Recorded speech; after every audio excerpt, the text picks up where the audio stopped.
Hello, everybody. Welcome and thank you for tuning in to Just Bleed Radio. Today's Sunday, the 27th of July, 2024, and this is the Weekend Roundup.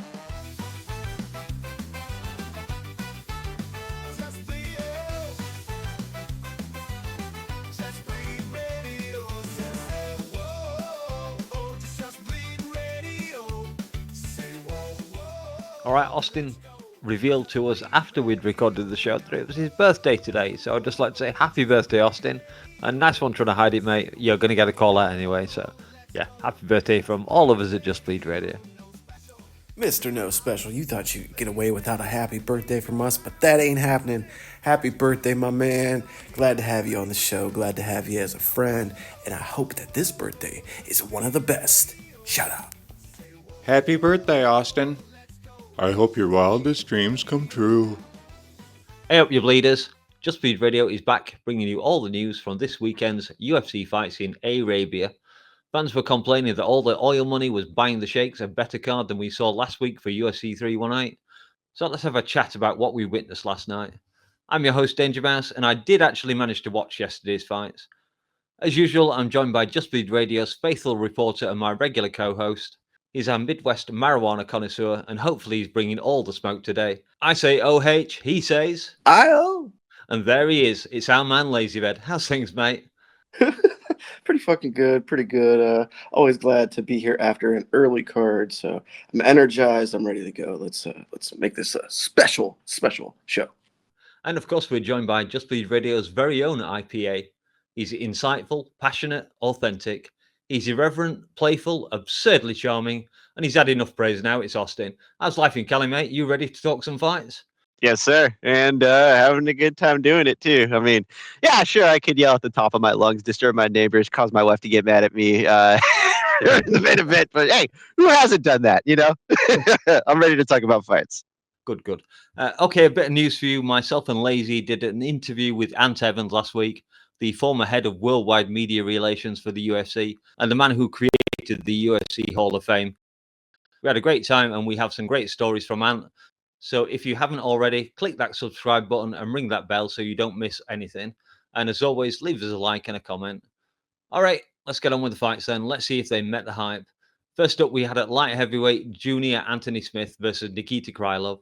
Sorry, Bogdan Guskov versus Nikita Krylov. Krylov, the minus 200 favorite in this battle of the back pieces. But as we'd seen earlier, being the favorite wasn't doing so well. Guskov with that dangerous arms down style, dangerous to him if you can catch him off guard, but very dangerous to the other guy because punches come from strange angles that can be hard to pick up on. Din Thomas did come into commentary and said that the way Bogdan was waving his left arm around was him looking for a check hook. And then he did exactly that just a second or two later. So nice job, Din, on a night when some of the main team were not, to my mind, talking a lot of sense, but maybe we'll get to talking about that later. Guskov started off fairly slowly in this one, and that seemed to worry a few people online, but Bogdan was just biding his time to land a shot to end it, and that came towards the end of the round with a perfectly timed straight right. Krylov was mid-strike when it hit him, and it caught him off balance when he fell. I'm not taking anything away from that strike. It was a thing of beauty. We didn't get a walk-off KO, but it was one of those shots that doesn't allow the opponent to recover quickly, especially when you have Guskov attempting to pound your head into canvas, and that's how the result was scored, punches to head on ground. As he said, chatted to Bisping, he's top 10 now. So, Lazy, what did you think of the fight? And do you have anyone in mind for him in the top 10? Well, I hadn't thought yet of matchmaking, so I will pull up the rankings here in a moment. But yeah, as far as the fight went, I think that the fight went virtually the way that I thought it would. My big hesitancy coming into this one was definitely how quickly Nikita Krylov was returning off of that last devastating KO that he faced, or suffered rather, against Dominic Reyes. And to come into this one, what I felt was way too soon of a turnaround. It left a lot of questions in my mind about how his chin was going to hold up, how his durability was going to look, especially being that he is a guy that is notoriously shop worn already. I mean, the guy's, I'm not sure exactly of his career total, but way up there on the mileage. So to be coming in there against a younger, heavy-hitting, unorthodox guy like a Bogdan Guskov, I didn't think that it was going to end very well for Nikita, and that's it. That's basically how it went down. You pointed it out. The commentary pointed it out. I think it was pretty obvious the way he was waving that left hand around out there that he was trying to lure Nikita in, similar in fashion to the way it went down against Dominic Reyes, and get him to kind of charge in the way he does recklessly, with his chin up in the air. And that's precisely what he did. But it wasn't the check left hook that caught him. It was the straight right, as you pointed out, right down the fucking pipe, caught Krylov, square on the chin. And I believe he was throwing a calf kick or some sort of a leg kick at the moment that he got hit. And naked kicks in MMA, never a smart idea. But if you're going to take anything away from this, I think you got to take away from this the fact that it's the biggest win in the career of Bogdan Guskov, his young UFC career. So, to get a name like that and a scalp like that on your resume, that's nothing to sneeze at. You can't be mad at that. He's clearly going to move up the rankings a bit more now. Who should be next for him? That's a good question. I'm not sure what an Azamat Mirzakhanov has planned. I'm not sure if he has anything booked.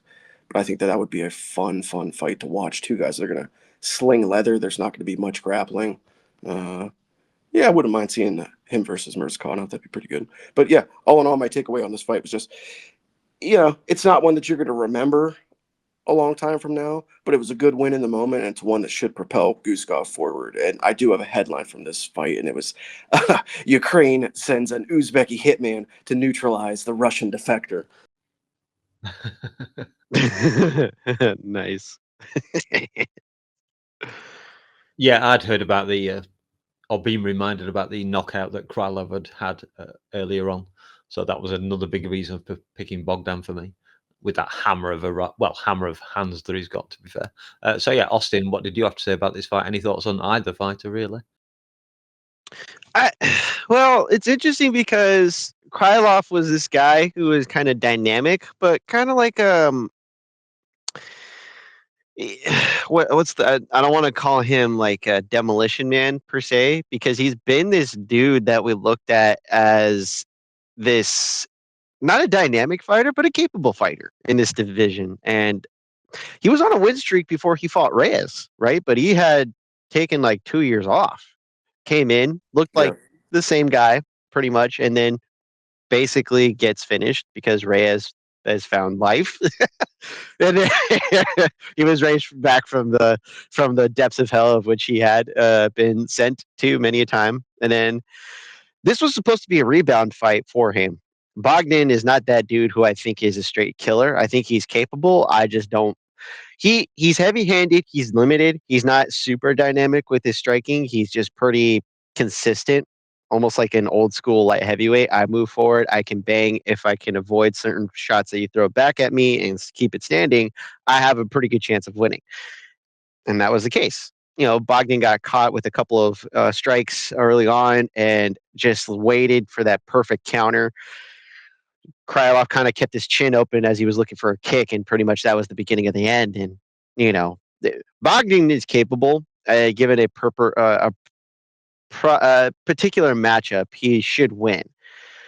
Krylov, on the other hand, I think this is kind of the beginning of that downfall where, and you don't want to say that too, because you don't know. We said that about Dominic Reyes for years, and I mean, hell, if he could get a goddamn win streak right off the bat, why not? Krylov is capable, but unfortunately, this is the state of the light heavyweight division. It doesn't matter how good you are, how capable you are. On that night, you can probably get knocked the fuck out just like anybody else, and it proves the point. Bogdan is capable. Bogdan is a decent fighter. If Bogdan should have anybody, I think Jamal Hill would probably be an interesting case, because that's like the bottom of the barrel for the light heavyweight division as far as like the ranked guys go. And if he's ranked, why not just test that?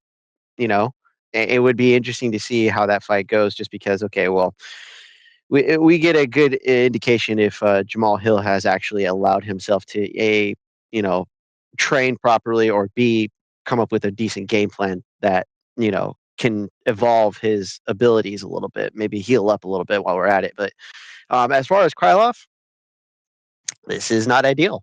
I mean, hell, you could probably put him up against a certain God, I can't think of his damn name, but Jury, I think, was I'm sorry, Ankalaev was the last man to beat him, and I don't believe he has fought. Oh, If you don't, Rakic? yes, thank you, Alexander Rakic. Yes, I couldn't remember his damn name. Both men seem to be on the downward trajectory. That'd be an interesting fight. Both men are decent big strikers and are both willing to stand and bang, but are willing to grapple at the same time. It'd be a good little matchup. Both men on a downward trajectory and need a bounce back win. Why not? Yeah, I like the idea of the Jamal Hill versus Bogdan. Any chance to put a beating on him vaguely? One last thing I want to say about this fight before we move on now. Nikita Krylov, and to correct myself, this is his 41st or was his 41st career fight, MMA fight. But just the difference in how he looks at 33 compared to like the way Max Holloway looks at 33, even with similar, Max isn't he's seen his share of fights. He's been, through his share of wars, but just the difference in the way that they look at 33 years old, it's incredible how MMA can affect people differently. It's a hell of a sport. Sure is. Next up, we had the flyweight match between Asu Almabayev and Jose Ochia. I didn't really know much about either of them, but something I'd heard or watched put me into taking Ochia in this pick and fight. I think I was hoping for a striking match, but very selfishly, Almabayev preferred to grapple. Bastard. And a cheating bastard at that. My first note I made for this fight was a little fun striking followed by a little fun grappling, which is a pretty basic but accurate assessment of round one to my mind. Round two was Almabayev really pushing wrestling, but Ochoa, was the one threatening the submissions from what I was taking note of. Round three was where the cheating took place because Almabayev pushed Ochoa up against the cage and then grabbed the cage to pull them closer together. The ref noticed and made him let go, and the commentary team, I think it was John Gooden, said, "Oh, the ref won't allow him to get away with many more of those.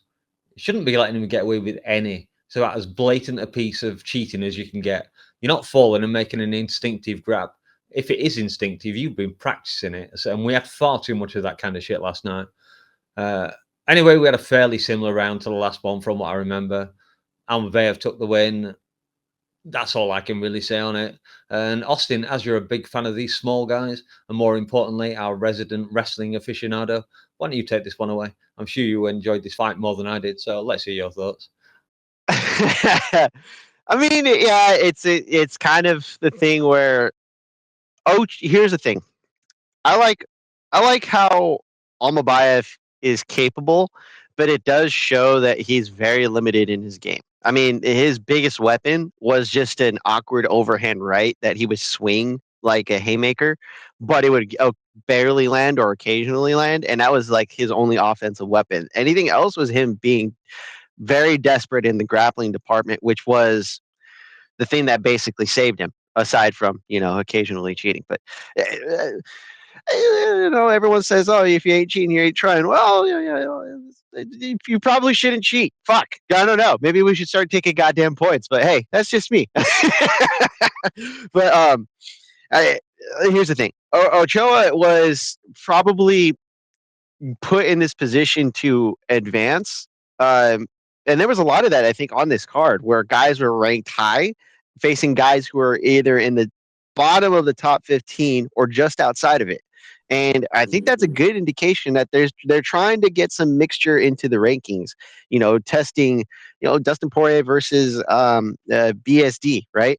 And there's a handful of other like where you're seeing guys who are ranked high who just couldn't. Hell, even one of the co-main event, right? Then that's that for sure. You saw a lot of that tonight, and this one it was interesting because Ochoa should had been capable had he been able to fight more off of his back. And I think the thing that we can remember is there's different names for it: Wallenstall, lay and pray. I think the one I like to think of is drape and wait. where you're kind of just putting your body on your opponent and however you can. There's nothing even secured, and you're just hoping that the ref doesn't stand you up until they do, in which case you can re-engage after initiating with some sort of strike to control the fight. And that's what Almabayev is capable of. He's good, but he's definitely lacking in weapons. And Ochoa has the weapons, but lacks the consistency to to fight the takedowns. Had he just been able to sit down on some of the counter wrestling, which he was, it just wasn't enough. And that's kind of the thing where his experience probably at the elite level gets better after this fight. He probably ups his wrestling game a little bit, and he doesn't need to be a great world-class grappler. Almabayev is a decent grappler, but very limited. Almabayev also was a little shorter in this one, so it kind of made it hard for him to kind of strike with the guy who is literally willing to fucking bang all 3 rounds. But, Almabayev basically set up his takedowns as needed and desperately. And when you have a desperate grappler, he's going to look for any chance to get to the ground. He's not going to give you opportunities to just wail on him. He ate a goddamn knee, I think, in the second and survived it to get a takedown. I respect that. You should have lost. If Ochoa had blocked a handful more takedowns, got some more offense going, he probably wins this fight. Now, this is probably a good setback for him. Not the best situation, but it's a good situation to have when you're a prospect who needs to adapt his abilities a little bit better. This isn't a bad thing for Ochoa. Matter of fact, this is probably really good. Almabayev was ranked. He skates by with this, decision, but we all know how good Ochoa is. So by all means, this isn't a bad thing for Ochoa. This is a great thing for him. This is probably not good for Almabayev, if anything, because it shows that he's not capable of being that guy that the UFC needs him to be. So great performance in a losing effort for Ochoa. Not the best performance in a winning effort for Almabayev. And Lazy, I know you join me in picking Ochoa. Your thoughts on the fight and what's next for the relative youngster? Well, I think that Austin right there just pretty much nailed it in his closing statement. It was a win in a losing effort for Ochoa in my eyes, and kind of a loss for Almabayev in a win in my eyes. Not that impressive. It was not the performance I think many people were looking for from Almabayev and hoping for. Who's an Almabayev who's basically projecting himself as the miniature ShavCAT here, even having ShavCAT in his fucking corner and backstage with him at this fight. So like if you're presenting yourself as that, I'm this mini marauder, like you need to come out here and you need to, if you're not finishing guys, you need to at very least be walloping these dudes and holding them down and demolishing them with your ground and pound. If you're going to clinch against the cage, you're going to utilize whatever term you would like to use. If you're going to go that route, be slamming those fucking hands in there, slamming them into the face, elbows to the head, frame, and elbow to the face, knees, whatever the case may be. But he, for as good as he is, it's like Austin said, he doesn't have that necessary next gear to push it to another level and accelerate the violence to either get these guys out of here or make these rounds more decisive and more clear in the eyes of the judges and in the fans, especially because this isn't just a contest to win fights. This is, you're trying to impress the fans. You're trying to ingratiate the viewer and get them on your side, and this fighting style is just not it. When being aggressive and when being willing to engage, he is a far more entertaining fight than he has shown. So I hope for his sake that he can find a way to push his game to that next level. But I, for one, was actually really impressed with Ochoa in this losing effort, because you have to keep in mind as well, this is a short notice fight for Ochoa. This wasn't even supposed to be him. This was supposed to be Tamirov.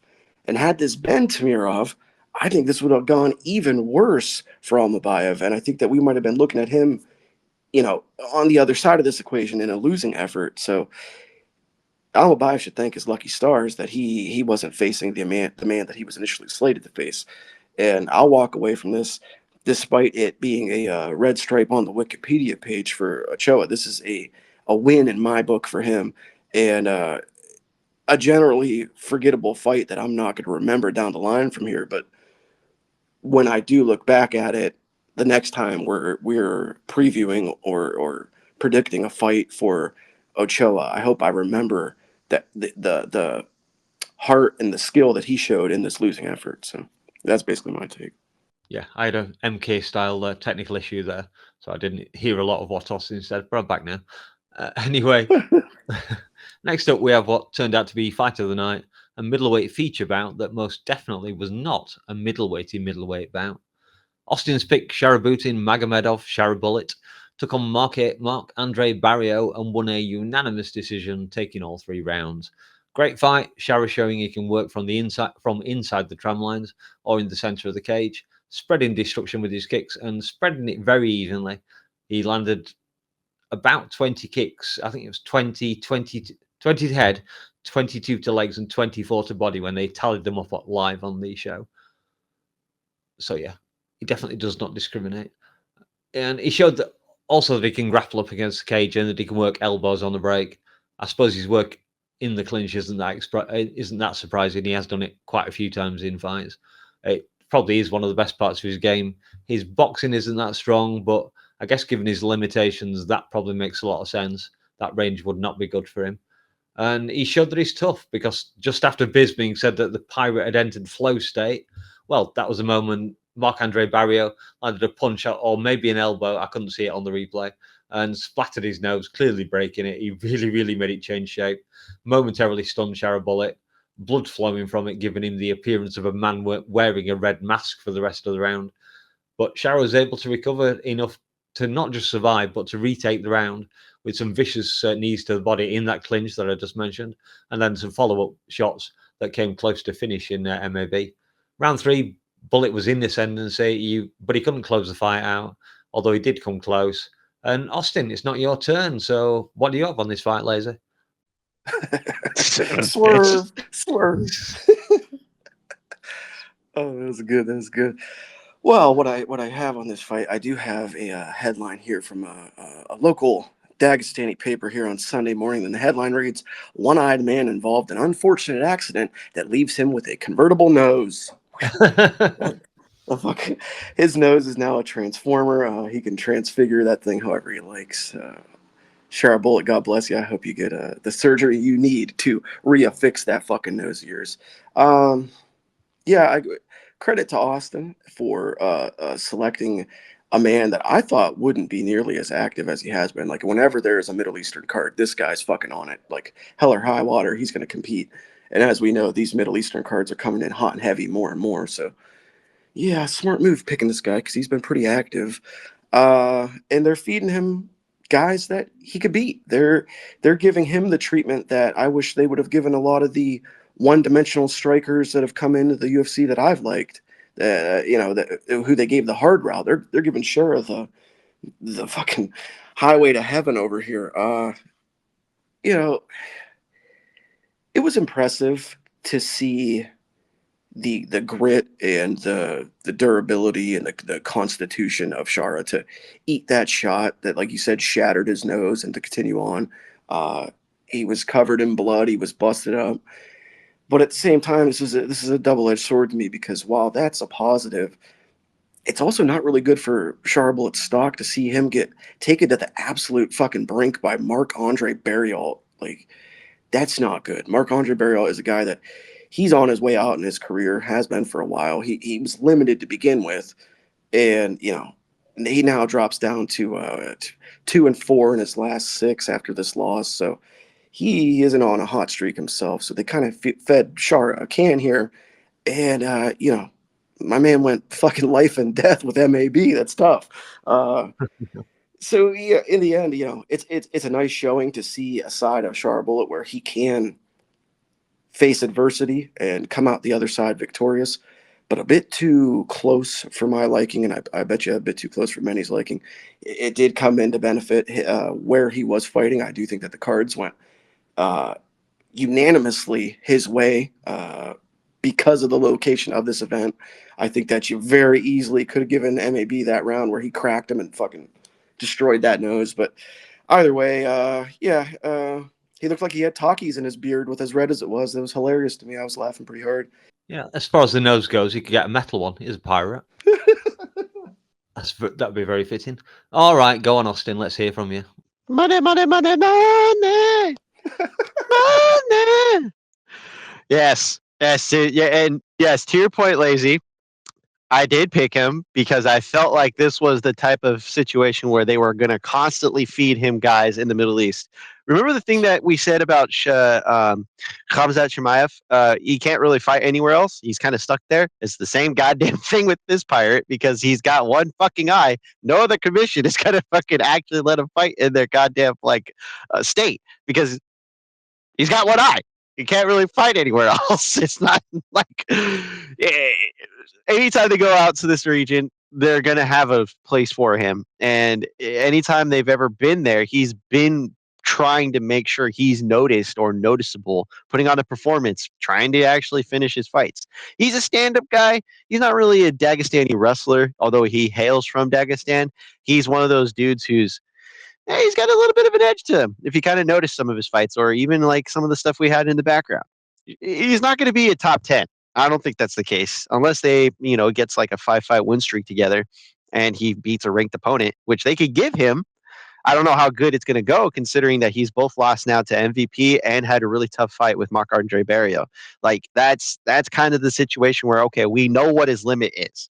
We know he can't beat the guys in the, the top echelon of the division. He's not going to be that, at least not anytime soon.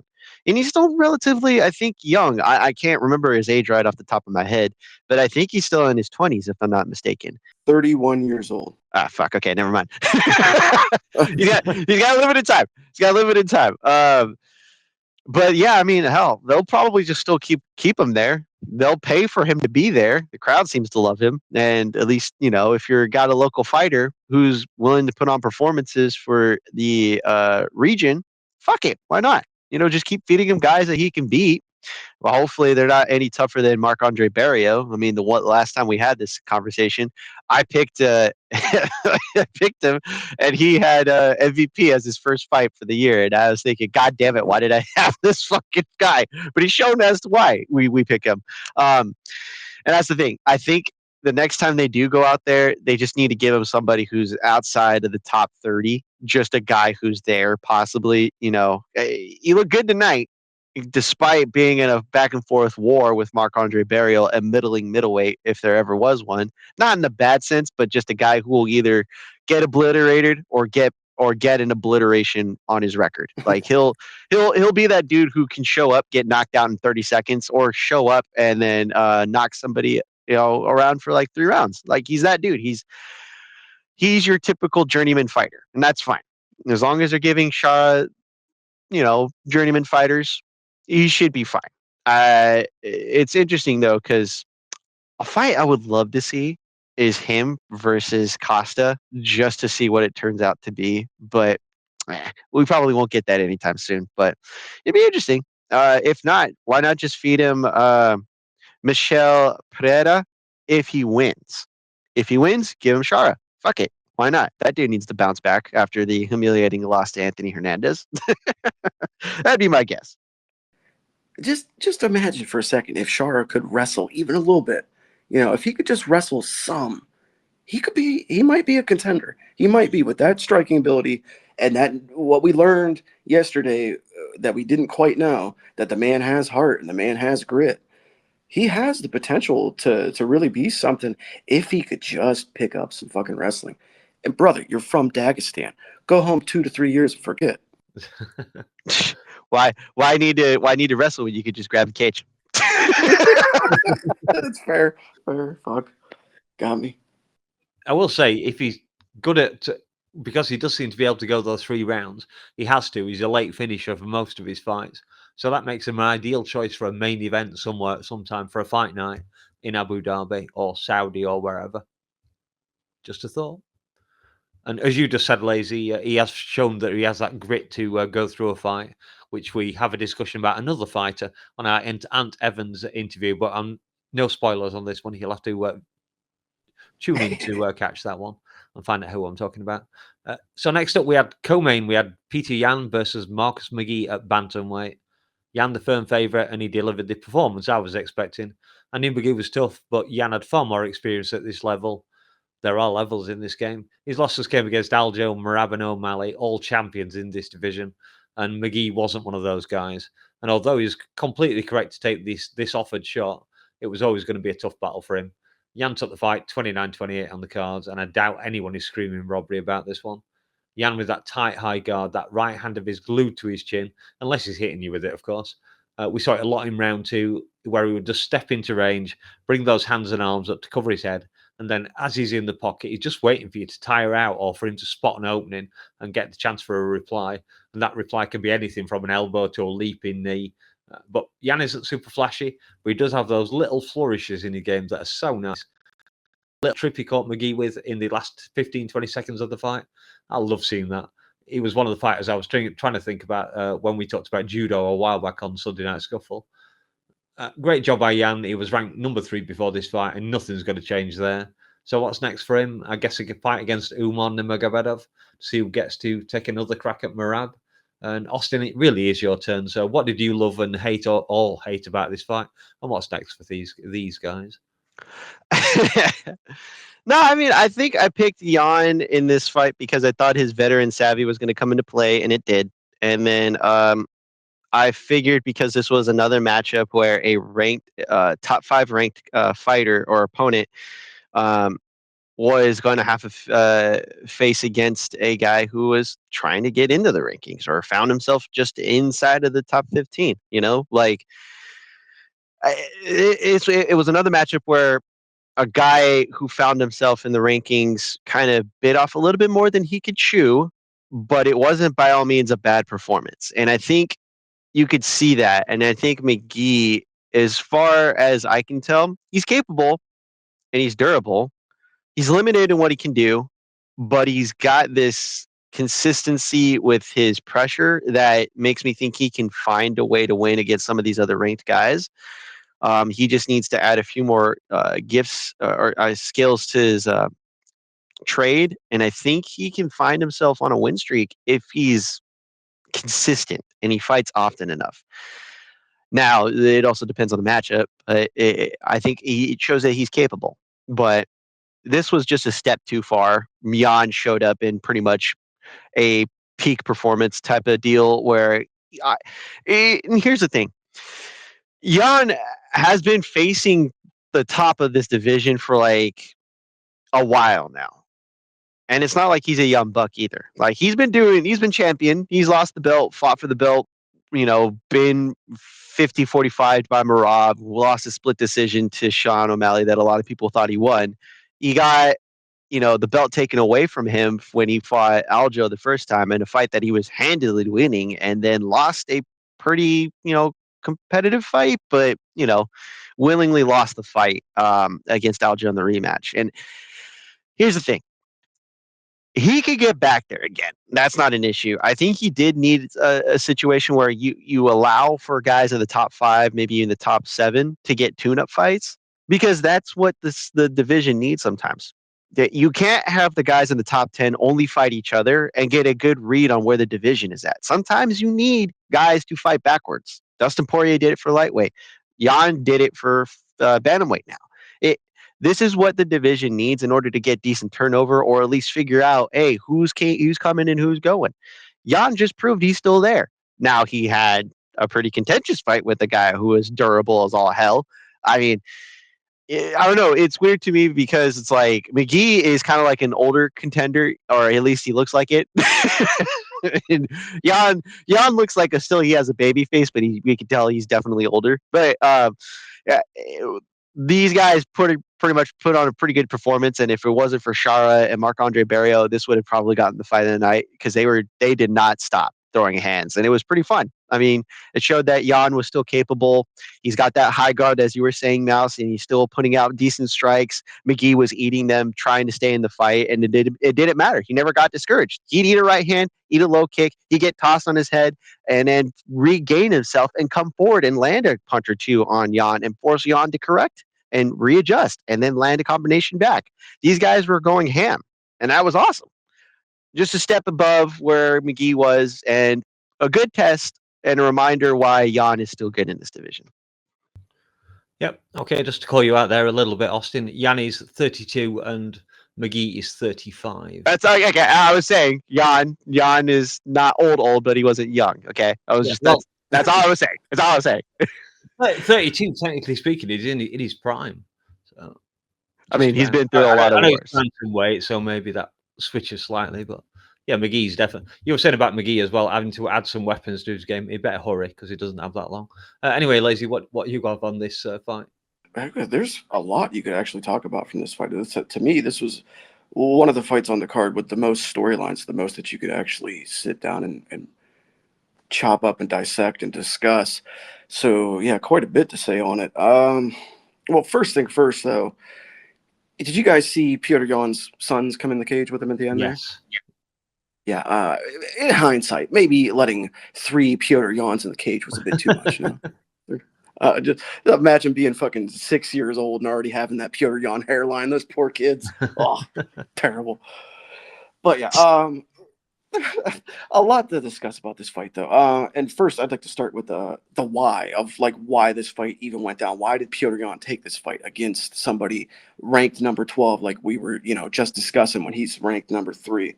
And I'd like to give credit to Duty from She Loves the Gloves, Georgian podcaster, MMA journalist, who she pointed this out on Twitter and had a thread about it. But this basically came down to Petr Yan. He was forced into this by the calendar and the location. Like, there was no way he was going to pass up the opportunity to be on this card because of a multitude of reasons, but primarily because where it was located. His friends and family, the people closest to him, this is one of the only chances of the year that they were going to have to be able to travel to see him compete, which is a rarity for people in that region. And then also the time that this card was going on.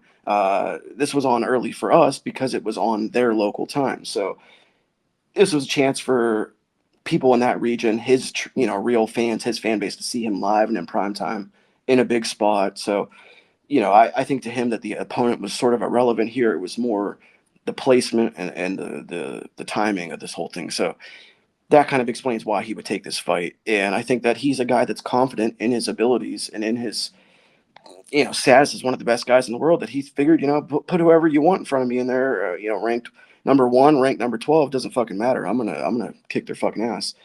And he did. It was a really good showing from Petr Yan. But at the same time, this was another one of these fights where should Petr Yan have done a little bit better?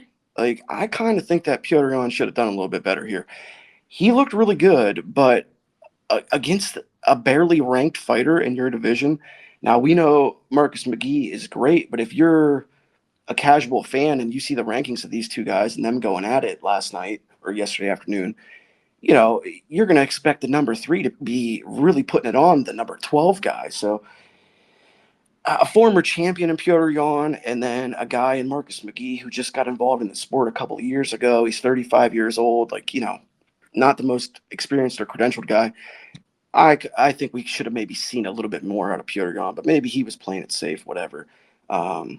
The cliche of him downloading data in the first round, that might be the truest cliche in MMA, because he literally does. The first round, he's always slow. He's always very methodical, but then you can damn sure guarantee he's going to turn it on at rounds 2 and 3, 4 and 5 if they're there. So that's what he did, and he beat the shit out of Marcus McGhee in those last 2 rounds. And made a fair account of himself in the first round. But yeah, man, the no mercy, Petr Yan just turned it on in those last 2 rounds. He did what he does, and took out Marcus McGhee. But at the same time, if I'm Marcus, I'm not hanging my head. Like, you made a good showing and a good accounting of yourself in there against one of the best guys in the world. So don't be down on yourself. And like you said, DangerMouse, time is short. So get back in there as quick as you can. Stay on the horse. And for Yan, I think it's pretty obvious he's just gonna hang around now and wait for a title shot. Like, I think he's next against whoever wins this Merab versus Sandhagen matchup for the title that's coming up. So yeah, that's probably the situation there. Yeah, you think he gets title shot straight away? Yeah, I think he deserves it. This 3 in a row now. He's ranked number 3. If he doesn't move up a slot, bump up possibly to number 2. So yeah, I think he's probably next. Get that rematch against Merab, or a chance to take on Sandhagen. I think it's much more likely to be Merab. We'll get to that fight eventually. Yeah. So on to the main event. No draft points at stake, but the mental health of at least one of my co-hosts may have been depending on the result.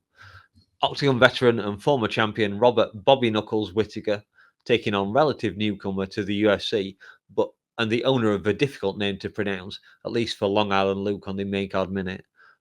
Christian Gielen did give us a correct pronunciation guide in the Discord, so maybe Dave will clip it in. Reinier de Ridder. I did listen to it, but I'm not going to attempt it. That Dutch accent is very, very hard to replicate accurately. So Reinier de Ridder. Reinier de Ridder. The Reinier the Knight. I did catch that much. I do remember that much. Former one middleweight champion, now looking to make a name for himself in the UFC. Boy, has he been doing that recently. Racking up submission wins against GM3 and Kevin Holland, and then dropping upcoming until then unbeaten UFC hopeful Bo Nickel with some nasty Ds to the body. Bit of foreshadowing there. Oh. The question was, could Rob come back from a couple of nasty losses and re-establish himself at the top of the division in the hope of getting another shot at the strap? Or would RDR prove effective with his BJJ or maybe some of those knees? And it was the knees. They were not enough to stop Rob, but they caused a lot of damage. But I am getting a little bit ahead of myself. I was a bit worried about my RDR pick in the first round. Rob was blitzing, and as he does, that karate style, and landing as I thought it was going to give me a rare card where I correctly pick under 50%, but he couldn't maintain it in round 2. RDR striking looking like that of the DDP we have at home, but he landed a solid knee to Rob's body that obviously really hurt him. And he's so awkward. I mean, how do you prepare for a guy with a style like that? Round 3 started with RDR looking better, pressuring Rob early on, only to be caught by that overhand right, I think it was, counter from Rob that dropped him. But that was Rob's best moment, probably in the entire fight, to be honest, because it wasn't long before RDR had him down, and he then spent the rest of the round, I think, on top of him, wearing Rob down, looking for a submission. He jumped up in the last few seconds and tried to get a few shots of ground and pound in. And then the championship rounds, both guys were looking a little bit tired, but it was RDR who was able to impose more of his game than Rob could. At least that's what 2 of the judges thought. So instead of a split decision win for RDR. I know he wants a shot at the belt, but I'm not going to speculate on if he deserves that. Instead, I'm going to pass it over to Lazy and let him answer that. So what do you think of the fight and RDR's future? Well, I want to be careful here because, like you mentioned, DangerMouse, Austin, it's a tender time for our co-host. This is a sensitive time. First round, Rob did look good. Rob looked very good. I, too, had RDR selected in the predictions. Let's not even talk about tapologies or predictions because I did. This is the worst I've done here. I did so fucking bad. I said it. If I was a gambler, I would have had 1 foot off the ledge, and we were like halfway through the fucking card. Terrible. I did so bad. But yeah, first round, man. Rob looked good. He had me scared. He had me worried real bad for my RDR pick. I thought we were about to see fucking the big Dutchman, the big Dutch knight laying on the fucking canvas like a slice of cheese. But no, instead of a slice of cheese, a Dutch fighter turned baker realized that he loves to knead dough in the bread basket. Get it? Knead dough in the bread basket. Yeah. It's true, dude. If these dudes don't figure out soon that RDR lunging knee to the liver, because it is specifically a left knee to the fucking liver from the southpaw stance. If they don't figure this thing out, they're fucked. And it shouldn't be that hard to do because, like, again, everybody fucking says it. They can make the comparisons to DDP. Like, for a moment watching that fight, I thought, I've never seen a man fight so ugly in my life, but be so successful. And then I remembered DDP. I remember the champion of this very fucking division. So a couple of Dutch guys with weird, unorthodox styles that are hard to prepare for. But his most successful weapon is that lunging left knee. And he leaves himself wide open. I think that's what Rob cracked him on. So, like, he's vulnerable on that, and he's got to know he's vulnerable on that. But God be damned if that shit isn't fucking successful, because he took the fucking wind out of Rob. He took the wind out of his sails. He sucked the life spirit out of him, because the success that we seen early quickly went away once those knees started landing and accumulating and piling up. And, you know, I don't think that this was a fall off for Rob. I don't think that this was a sign of what's to come at all. I think that he looked good, but I think he just got caught with a very strange technique that a lot of guys have found themselves caught with and will continue to going forward. So they better figure this fucking shit out. But, you know, if you were to award the victory for a seminal moment or the most seminal moment of the fight, you would definitely give it to Rob for that overhand, that big fucking knockdown. That was huge. It was the biggest moment of the fight. But on a whole, it seemed a pretty reasonable, RDRW to me. But, all credit to Rob, though. This dude, if you look at him in there, the size comparison, it looks like he could still be a welterweight, and he's fighting guys that have, fought at light heavyweight, so credit to him in a loss, but in the end, it's a W for RDR, and I think that maybe one more in a title shot, or, God knows how things shake out, how the UFC views it, he could find himself in a title shot, immediately following whatever shakes out with Hamzat and DDP. So, yeah, it'll be interesting going forward to see what happens. Yeah, for sure. As far as the getting the picks correct, if you want, I just had a quick look on Topology, and I didn't do very well. I only got 50% right, and 4,200 people or thereabouts got more picks wrong than me, and probably you, I would guess, Lazy. Yeah. So yeah, no one did well on this card particularly, or a very small number did. So anyway, Austin, I've always been a big Whittaker fan, but I know you get far more attached to your fighters than me, and that this loss will have hurt a little bit. So what do you think of the fight, and what do you want to see from Rob next? All right. I think that this was a good performance from Rob, despite the calls of him being chinny, despite the calls of him being over the hill. And I think I cheer for Rob more because I felt myself first time I ever seen Rob was on Tough Smash, right? Australia versus the UK. Absolutely. And I have watched his entire career since then. Same thing with Kelvin Gastelum. Max came into the UFC or close to around the same time. I might be getting my dates mixed up around there, but if I've seen them enter the UFC, and I've seen your career since then, and it's been about over 10 years since I've seen you compete in this sport. I'm sorry, since you've been competing in the sport at the highest level, I'm not going to just call it a day on your career. And Rob's 34. He's been that dude that I can always cheer for. I don't think I've ever found myself at the wrong end of finding out things. There's a lot of guys in the sport that we I think we said it about last week when we were watching Max Holloway versus Dustin Poirier, two of the best guys in the sport.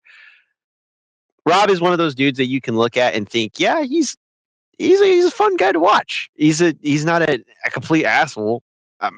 He's a great competitor. It's so unfortunate that he had to fight in a division where Michael Bisping was holding on to the belt, and he had to go through a murderer's row in order to get there. And once he got there, he couldn't fight for the title. And when he did get a chance to actually get the title, it was kind of gifted to him in an unceremonious fashion. Since then, he has lost the title, had been fighting to get back to the title, and has kind of been win and loss, winning decisions, finishing fighters, losing decisions, losing, getting finished. And he's been competitive since then. It's not like he's facing bums. He's facing pretty much the top echelon of this division on a regular basis, and he's going 50 for 50 on it. You can't really ask more of an older champion. He's still relatively in his close to the end of his prime. I mean, you can argue that he's probably outside of it, but Rob did the best that he could against a guy who has been capable since he's been inside the UFC. And he's been awkward, like you guys have been saying with the striking. I think the thing that I look at when I see RDR or Reinier de Ridder is a mix between DDP, Dracus Duplessis, and Luke Rockhold. A guy who is capable on the feet despite not being orthodox. A guy who is a menace on the ground because of his frame, but is capable of finding ways to look for submissions on a regular basis. Like he's extremely good at what he does. And Rob, despite the size difference, found success on the feet. It was only when RDR finally started looking for those knees regularly that it's like Lazy said, it took the wind out of Robert's sails. And it kills me that he did not get the finish in the third round. Like he had the fucking fight right there. That was it. Like it was over right then and there. Like he fucking dropped him. He was looking for the goddamn fucking end. And if Reinier de Ridder didn't fucking hold on to his gloves like the fucking guy that he was, he probably gets finished. But it was only after the ref had told him to stop and gave himself a couple of seconds of, finding a second win and then rolling over Rob and then getting the position.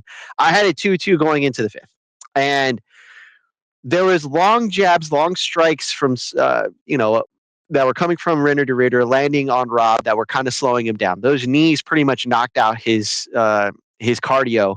And that going into the fourth and fifth, Rob had to just survive. You could see that. Like he was exhausted. And it was showing. Reinier would get him in the clinch and occasionally land the knees, but the knees at distance, that leaping knee from the left knee going into the liver, like Lazy had said, that is deceptively good at catching a guy who is riding the fence and needs to jump and leap into opportunities. Anytime it landed, it took the entire offensive game from Whittaker. And that was impressive to see. And you could see Whittaker like struggling to figure out how to get around that. Like this motherfucker just can only throw the goddamn knee. And then he would get hit with a long strike. And then he'd have to counter, figure out, okay, he could bob in, weave out of his range, but he left himself open to the knee. Despite Reinier de Ridder getting his goddamn chin checked a couple of times, he found success and regularly. And that's what got him to win the fight, because when he would get the clinch, he'd stall Whittaker out, and Whittaker couldn't fight out of the clinch, which is what I told Dave. The one thing that you could probably say about Whittaker's game is that if you get him into the clinch, it slows him down. It makes him have to adjust his game plan regularly, and he's not good at fighting inside the clinch. Getting out is a different story. Whittaker had to fight his hands on a regular basis just to get out of the clinch, and that slowed him down as well. Reinier de Ridder's whole game was, we need to slow Rob down. However we can do it, we got to slow him down in order to actually get accurate shots on him. And that's what ended up happening. And it kills me to say it, but I thought Reinier did win. And I fucking threw my hat down. I yelled at the top of my lungs in the fifth round. My neighbors could probably tell you about it. My wife could tell you about it. And yeah, it sucks to see your fucking favorite fighter fucking lose, but it was a competitive fight. And I can't really take anything away from Reinier de Ridder. And it doesn't matter if Whittaker would have been finished in the first or fucking finished in the fifth. I'm not going to stop cheering for the fucking guy. He's one of my favorite fighters. I'm going to keep cheering for him. And Reinier should probably have to fight one more person before getting a title fight, possibly the loser of Kyle Baralio versus Imavov. Nasruddin Imavov. That would probably be a good little pickup for him, the loser of that fight. And middleweight's fun. Can't really go wrong with it. And now that I've had a chance to look at it, if he doesn't get the loser of that fight, he could potentially get the winner of Fluffy versus Delidze. Nice. Yeah, that could be fun. What do you think? Should we have RDR versus Sharabullet for the contest to see who most represents one of those things you guys have outside your gas stations or whatever? Those floppy arm things that blow in the wind. The wacky inflatable tube, man. Yeah. Who gets surprised? Now, Yeah, normally we'd do best of the rest from here, but we definitely have to cover a couple of fights. So first up, we have at women's strawweight, Tabitha Ricci defeating Amanda Hebas by TKO, elbow, and punches. It's listed as 2:59 of round 2. This was Austin had Ricci in this fight. I think both myself and Lazy picked Hebas for this one. I picked her because she had a 5-inch reach advantage, and that's generally a pretty good thing. I thought maybe she could hold Ricci at distance and land a few strikes on her, and she did for a little bit in the first round, and then Ricci kind of grabbed her metaphorical balls in her hand and charged in and just shoved her up against the fence for the rest of the fight and beat the shit out of her. And then I think it was after round 2 a corner started calling for her to do elbows. Must have been after round 1. And she started throwing those nasty elbows up. And then the fight ended when she caught Hebas right in the eye with one of the nastiest, in fact, just simply the nastiest elbow I've ever seen in my life, I think. Yeah, so I really wasn't aware of this until just before the show started, but Hebas apparently has been in hospital. She's taken some damage to her face. The plate has moved, I believe, the one that was previously there. And I don't know which one of you guys wants to take over on this one, because I'm sure one of you know more than I do about this. Liz, you want to take it first?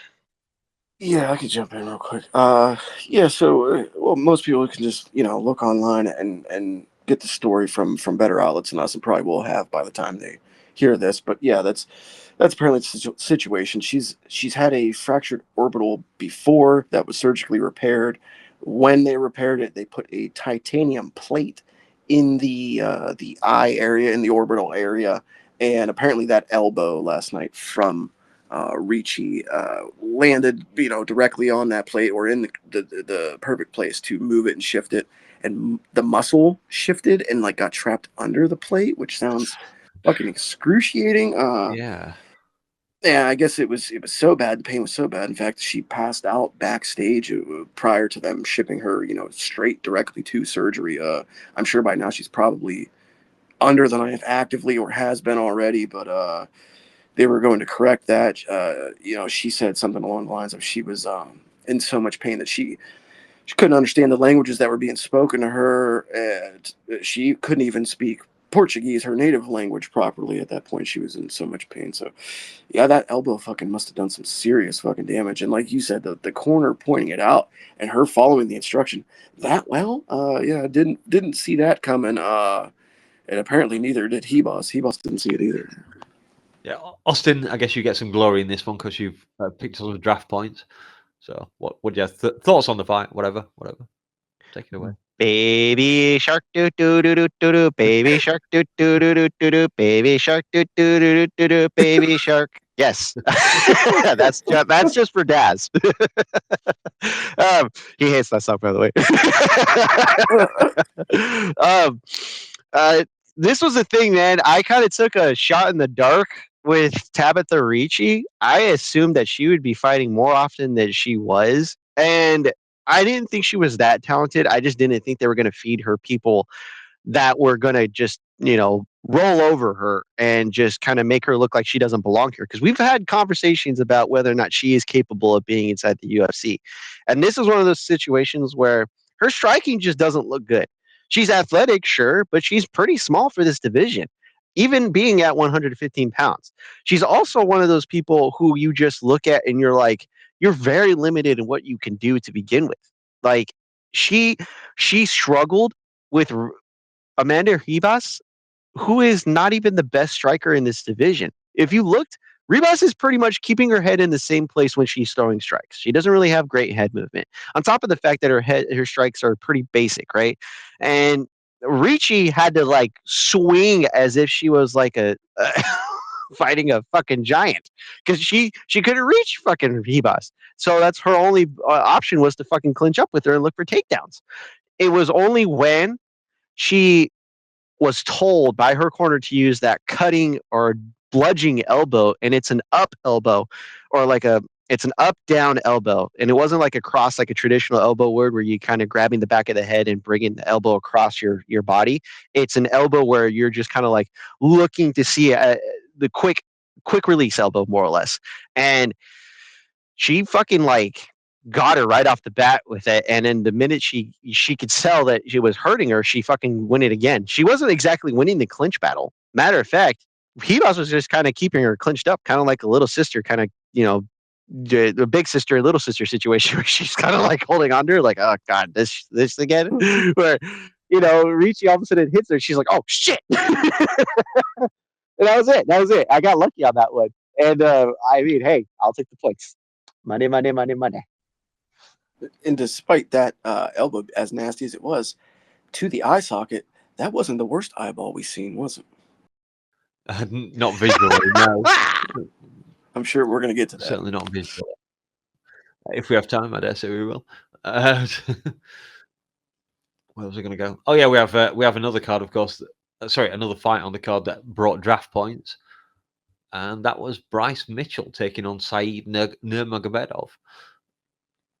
And guess who? This was Dave's pick, although, in fact, we'll get to that in just a moment. Round one started with, well, Said landed a knee that dropped Bryce, but he managed to recover guard, 10-9 to Said.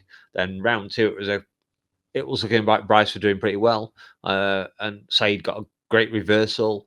But at the end of the round, Bryce ducked under a spinning elbow for a last-minute takedown. Round three, great BJJ from both guys. 3 fence grabs by Said with his toes. And the commentary said was again chipped in. I think it was Gooden again chipped in and said, "Oh, surely they have to take a point next time." It's a fuck's sake. But of course, the ref doesn't punish the next double toe grab of the fence. Bryce ended up taking this win 29-28, and he said afterwards that it was the toughest fight of his career. Bryce was the favourite with most of the sportsbooks, I think. But over on the MK Discord, you wouldn't have believed that. There were only 3 brave souls there willing to wrap themselves in the armour of the righteous and the deluded one. I don't approve of any of the bullshit he talks about. Anytime he wants to step into a history fight, he can bring it on, and I'll 10-7 that Arkansas farm boy. But in the cage, there are levels, and people forget, man. People forget. Bryce has lost to Silva, Ilya, and Emmett, and Saidi's just not on those guys' levels. So as long as the weight cut doesn't kill him, Bryce is going to be a pretty big bantamweight, and I think it could cause a lot of problems. I don't see a belt in his future, but certainly he can have some fun fights.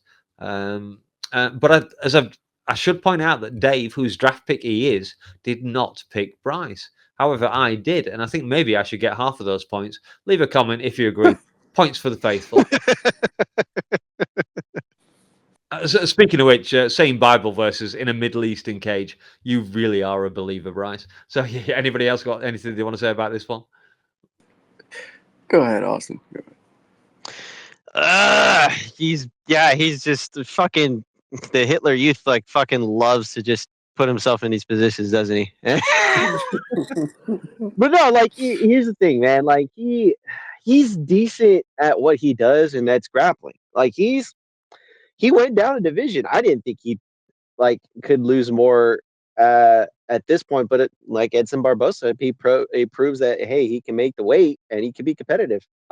His striking has not improved, but that's fine if he's just gonna. Do you know that he has the sorry, Austin? Do you know he had before this fight the second highest striking accuracy in his division?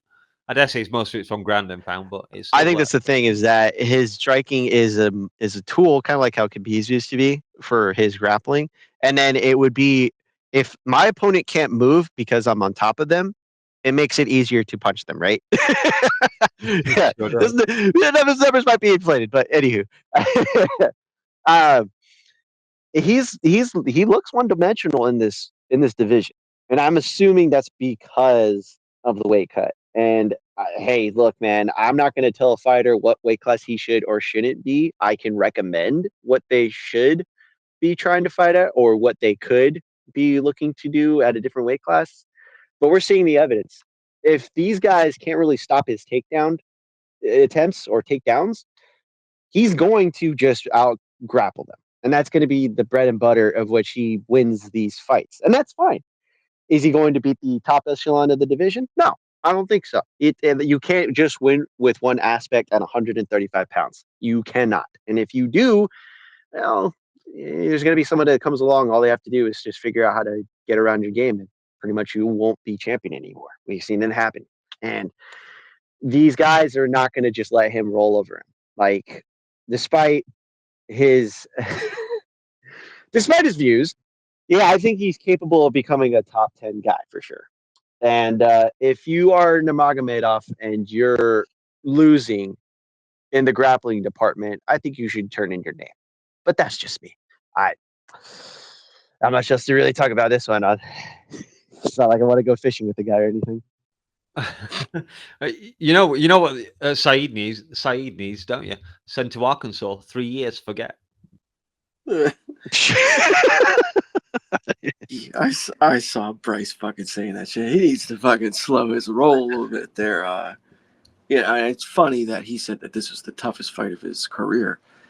That's probably because it's the toughest fight where he remained conscious. That's most likely the reason. Other tough fights, he was a fucking sleep, buddy. You were asleep. Okay. You cut down to 135 where you probably should have been your entire career because you were never a fucking bulky, big 145er to begin with. I don't know what the fuck you were doing up there. You should have been in an actual gym with an actual regiment and fighting at your natural weight class this entire time instead of punching pigs on a fucking farm in Arkansas. But nevertheless, I was praying to God that knee he got rocked with put him out. I don't remember what round that was, but Saeed cracked him with that fucking knee, and boy, he went down. I thought it was over. Unfortunately, it wasn't. Saeed's not that fucking good. Like, I don't think anyone was under the impression that Saeed is the toughest challenge that Bryce could have faced, down here for his first go at bantamweight. So, yeah, he did Bryce things, and he was able to overcome, but it wasn't without some fucking hairy moments. And it did appear as though those shots were rocking him. A variety of the shots were rocking him. Less water on the brain for a guy that's already got a fucking pea brain. Maybe not the smartest idea. So he could find himself in trouble going forward against some of these bigger hitters down at 135. Yeah, at least he didn't get himself fucking jailed and executed. We could say that much.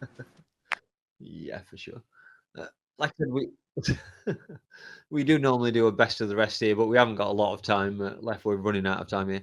So I'm going to give a quick shout out to Davey Grant for that brilliant turnaround he did against Mon Blackshear, who mauled him up for the first round. But as someone in commentary said, that when you're just someone's trying to choke you, all you really have to do is relatively lay back and just keep a hand, keep their arms. And it's not that tiring to defend submissions in that case. And surely enough, Davey came out in round 2 and started to turn it on. I said in the main card minute chat, yeah, he's coming on now. And he's one of those fighters you cannot give Davey the chance to come back because he will do something nasty to you. It's like I think it was a last second reverse triangle or something he had against some guy. I forget which one. So yeah, great comeback from Davey Grant. I didn't pick you. I don't do patriotic picks, generally speaking. Ironically enough, Dave, who did not pick Bryce, did pick Grant, so I can give him some props for maintaining that. But the one thing we do have to do is to rate this card.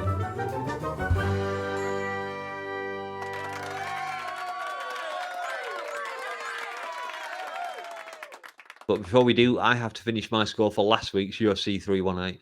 I gave the undercard a 9, and I need to add my score for the main card.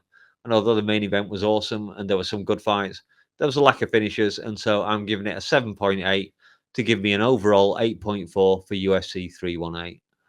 Sorry, Austin. Live with it. Okay, fair enough. Yeah, so that done, it is time to rate this card. And I'm going to go first. Despite my picks being awful, this was a pretty good card. Lots of finishes in the prelims, and the main card set off with that great KO from Bogdan. I enjoyed it. It was on at a sensible time. And overall, I think it edged out UFC 318. So I'm giving it a danger decimal rating of 8.45. And who wants to go next? Holy shit. Were you paid by the Saudi government? Yeah. I wish. Austin, do you want to go or you want me to go? Yeah, because that shocked me. I'm going to be honest. I'm not gonna be harsh on it because my guy lost in the main event. I did win draft points, but I would have gladly traded draft points for Robert winning. So it is what it is. I'm still gonna rate this card at least a 7, but I'm not gonna go higher than that just because there's some questionable shit that happened on this card. I'm not gonna be honest. I'm gonna be honest. Like, I can't. There's a couple things. But seven's fair. 7's fine. I'll live with 7. Lazy? Well, yeah, I'm shocked that you enjoyed it as much as you did. Yeah, if I can just say, I was doing my writing the script up for the bit where I had to fill in the other card for the UFC 318 rating, and that's where it came off. I was like, can I say that I didn't enjoy this more than 318 because I did? So if I'm giving 318 an 8.4, I kind of have to give this something better. Yeah. So yeah, caught by my own logic, unfortunately. Well, I mean, for me, like this card was okay, but it had a lot of things about it that just I didn't love, or moments that I felt like it could have been hitting on all cylinders, and it really wasn't. First off, the commentary for this card was basically "Believe You Me" light, featuring John Gooden, and that's not a compliment. Bisping and Felder didn't do the best together. Rare off night, sort of, for Felder. Bisping was kind of just Bispinging. He'd been away for a while, so maybe he was just rusty, but I didn't really enjoy the commentary much throughout the night. The fights, they felt pretty, on a whole, when you look at it, kind of Apex level, but they were in front of a crowd. So what looked to be a pretty great card coming in on paper and previewing this prior, yeah, the Saudis paid their money, but in the end, they didn't really get too much. Every time I try to give the UFC benefit of the doubt, they end up giving us some slop like Buchecha versus Budai to open the night. And I mean, that's just horrendous. Like, these cards only really deliver anymore if there's storylines, and there's hardly ever storylines at this point. So I could be really harsh, but I'm going to be somewhat generous. Thanks only really to Stephen Nguyen, because that fight against fucking Muhammad Yahya, that was just fucking incredible. That dude's eye, the amount of times he got dropped, that was so phenomenal. What a great fight. So for that alone, Dude. yeah, for that shit alone, and for Jason Herzogasaki, I'll give it I'll give it a 6.5, but I had more fun watching LFA. Go watch LFA, people. Wow. I'm really thinking I might have overcooked the egg here. Take a point off it, Dave. Make it 7.45. Holy shit. Before we wrap up, I just want to throw in real quick that they added a co-main event to UFC 319 finally. Aaron Pico will make his debut, and it will be on short notice against Lerone the Miracle Murphy, who will put his streak on the line against the new fella on the block. And then the other thing that I wanted to add is some breaking news that happened while we were on the air here. I teased it on JBR Discord earlier. Next week's main event, for the card that we will be covering on next week's Roundup, the main event did fall off. It will no longer be Tatsuro Taira versus Amir Albazi. Oh, shit. That fight's off. They're seeking a replacement right now. Who's out? I'm not sure who's out, but I know that the fight's off. Okay. That's all the news. All right. Well, that just about wraps it up for us here at Just Bleed Radio. We are back for some fights next week. I'm not entirely sure which ones because I didn't check because I've been rushed all day. So we'll be back. Lazy will be in charge, which is good news for me because I don't have to write a script on Sunday afternoon. And until then, yeah, we're out of here. So we will catch you soon. Keep an eye out for the Ant Evans interview. It will be dropping fairly shortly. And that's it. That's good night from DangerMouse. It's good night from Lazy, and it's good night from Austin, aka No Special. Make some noise, guys. Let's get the fuck out of here. Peace, peace, peace, motherfucker. Later. We did it. Yeah. Ant Evans Hey, Austin. interview dropping soon. Bow. Austin. Yeah. Yes, Dave. So, baby, talk to me. Stop, like Oh, others do. What we're trying to be, just watching fights with my friends and you and me. Trying to drink some twisted tea. That's a different song. We were supposed to sing Annie Lennox again. Oh, God damn We it. talked about it. I'm sorry. I dropped the memo. I'm sorry. I dropped the ball. My bad. Fuck. It should be fuck you, Dave, really now. No, because Dave's not Craig. That's the thing has always been fuck you, Craig. Right? That's fine. That's it. Yeah, with that. Yeah, it's always been fuck you, Craig. Dave is not Craig. Okay. Just checking. You guys are so mean to me. So yeah, we ended up staying up all night playing cribbage until my parents turned up in the morning to do a bit of stuff that they wanted to fuck around with in the garden, being helping them around the shit there. Can't do it. DangerMouse is making himself a drink. Shut up! No! Where's it? Get outside!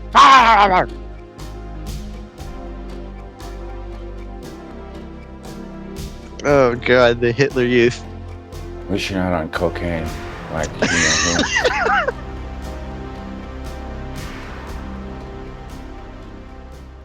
So let's have a chat about what we wish. Ugh.